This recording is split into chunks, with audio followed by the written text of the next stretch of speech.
पर हुआ था। राम जन्मभूमि मिली है तो केवल शंकराचार्य के कारण मिली।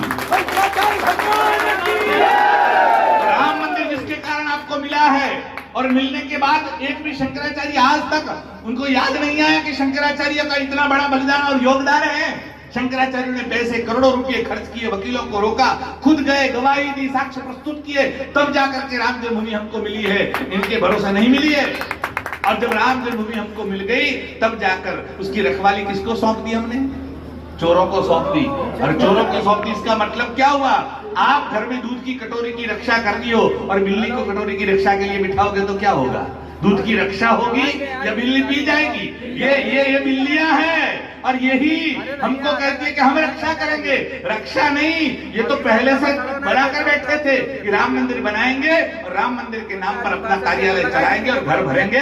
ये पहले से योजना थी और इस योजना का भाग है। बहुत बड़ा पाप हुआ है आपके अयोध्या में, और वो करने वाले कौन है इनको पहचान लीजिए। ये केवल लल्लू बल्लू जो टिन्नू मिन्नू इन्होंने नहीं किया है, करने वाले कोई और है। और शंकराचार्य जी ने 3 वर्ष पहले कहा था कि शिखर अधूरा है, मंदिर अधूरा है, ऐसी स्थापना प्रतिष्ठा नहीं हो सकती।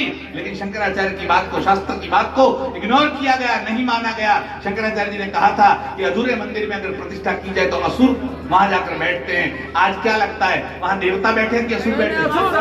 असुर बैठे, वो निश्चित हो चुका है। जब असुर बैठे हैं तो आपको ये सोच लेना चाहिए कि आप किसका साथ दे रहे हो, आज तक आपने किसका साथ दिया है। इसलिए अब निश्चय करो कि असुरों को हाथ पकड़ पकड़ कर गद्दी से उतार कर घर का रास्ता दिखाएंगे। ये काम आपको आने वाले चुनाव में करना पड़ेगा।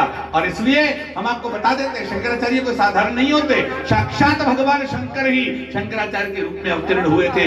शंभुर्मूर्तिश्चरति भुवने शंकराचार्य रूपा, साक्षात भगवान शंकर ही शंकराचार्य के रूप में आए थे। और एक शंकर, भगवान शंकर आए थे तो उन्होंने गंगा हमको दी थी, लेकिन वो गंगा अविरल नहीं थी, निर्मल नहीं थी, प्रदूषण युक्त थी। तब जाकर के शंकराचार्य जी ने आंदोलन किया और 5 लाख लोगों को लेकर शंकराचार्य जी की सड़कों पर काशी में उतर गए थे।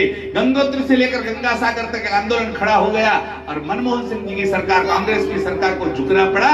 जयराम रमेश मिनिस्टर थे, आए, शंकराचार्य जी के साथ मीटिंग का दौर शुरू हुआ और 3 महीनों में परिणाम आया, गंगा को राष्ट्र नदी घोषित करना पड़ा। वो करवाने वाले शंकराचार्य। तो भगवान शंकर आए तो गंगा को देकर गए, और ये शंकर आए तो इन्होंने हमको गंगा के राष्ट्र नदी बनाकर दिया है। इनका उपकार जितना मानो हिंदुओं तुम्हारे लिए कम है। हिंदू धर्म के ऊपर जहां जहां चोट पहुंची है, महाराज जी खड़े हुए, काशी में मंदिर तोड़ दिए इन्होंने। 250 मंदिर काशी में टूट गए। आप लोगों ने देखा कि नहीं पता नहीं, लेकिन काशी में इतने मंदिर तोड़े, एक आवाज नहीं, कोई साधु नहीं, कोई संत नहीं, बोलने वाला कौन था? एक मूर्ति थी, और वो आपके